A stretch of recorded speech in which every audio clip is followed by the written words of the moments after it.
വിഴിഞ്ഞം അന്താരാഷ്ട്ര തുറമുഖം തുടർച്ചയായ മുന്നേറ്റങ്ങൾ കൈവരിച്ചുകൊണ്ടിരിക്കുകയാണ്. ജൂലൈ 1 മുതൽ മാർച്ച് 8 വരെ എത്തിയ 202 കപ്പലുകളിൽ നിന്നായി 4.02 ലക്ഷം കണ്ടെയ്നറുകളാണ് കൈകാര്യം ചെയ്തത്. 2023 ജൂലൈ 11 മുതൽ ഡിസംബർ 3 വരെയുള്ള സമയം ട്രയൽ റൺ ആയിരുന്നു.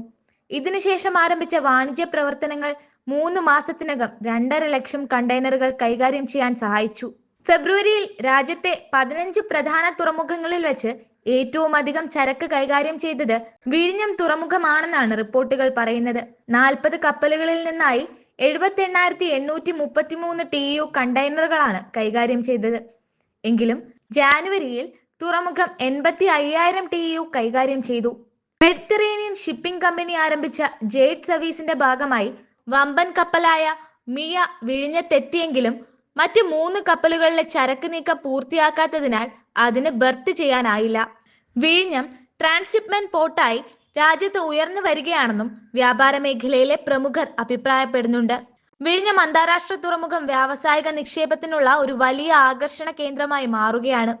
വിഴിഞ്ഞം കോൺക്ലേവിന്റെ ഭാഗമായി അന്താരാഷ്ട്ര കമ്പനികൾ 6,250 കോടി രൂപയുടെ നിക്ഷേപ പദ്ധതികൾക്ക് താൽപര്യം പ്രകടിപ്പിച്ചിട്ടുണ്ട്. 50 കോടി മുതൽ 5,000 കോടി വരെയുള്ള പദ്ധതികൾക്കാണ് 12 കമ്പനികൾ താൽപര്യം പ്രകടിപ്പിച്ചത്. ഈ പദ്ധതികൾ പ്രാവർത്തികമാകാൻ 2 മുതൽ 5 വർഷം വരെ സമയമെടുക്കുമെന്നാണ് പ്രതീക്ഷിക്കുന്നത്. സംസ്ഥാന സർക്കാർ പദ്ധതികൾക്ക് ആവശ്യമായ സ്ഥലം കണ്ടെത്തി നൽകേണ്ടതുണ്ട്.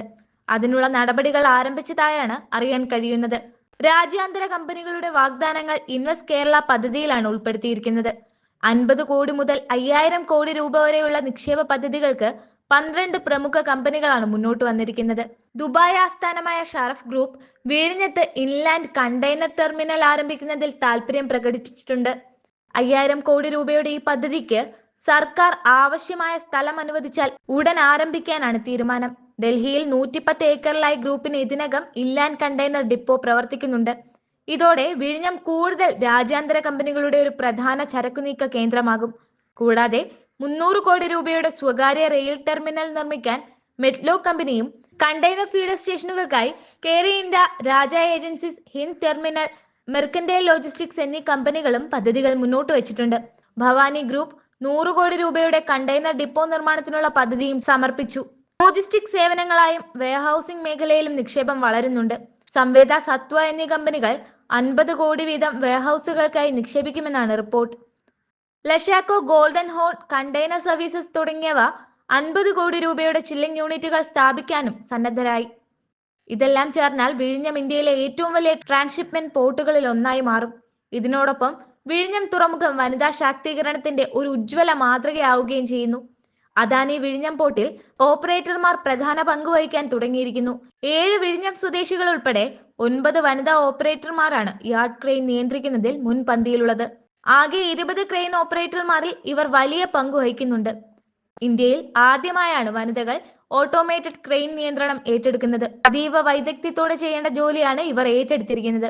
പോർട്ട് യാർഡിലെ കണ്ടെയ്നറുകളുടെ നീക്കം ഓപ്പറേഷൻ സെന്ററിലെ അത്യാധുനിക റിമോട്ട് ഡെസ്ക് വഴിയാണ് നിയന്ത്രിക്കുന്നത്.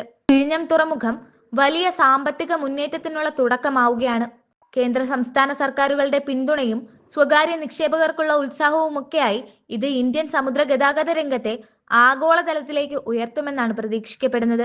അദാനി ഗ്രൂപ്പിന്റെ നേതൃത്വത്തിൽ 2ാം ഘട്ട നിർമ്മാണം പുരോഗമിക്കുമ്പോൾ 2028ഓടെ 20,000 കോടി രൂപയുടെ നിക്ഷേപമാകുമെന്ന് കണക്കാക്കപ്പെടുന്നു. വിഴിഞ്ഞം വാണിജ്യത്തെയും തൊഴിലവസരങ്ങളെയും ദൃഢമായി സ്വാധീനിക്കുന്ന ഒരു കേന്ദ്രമായി മാറുമെന്ന് വ്യവസായ വിദഗ്ധരും വിലയിരുത്തുന്നു.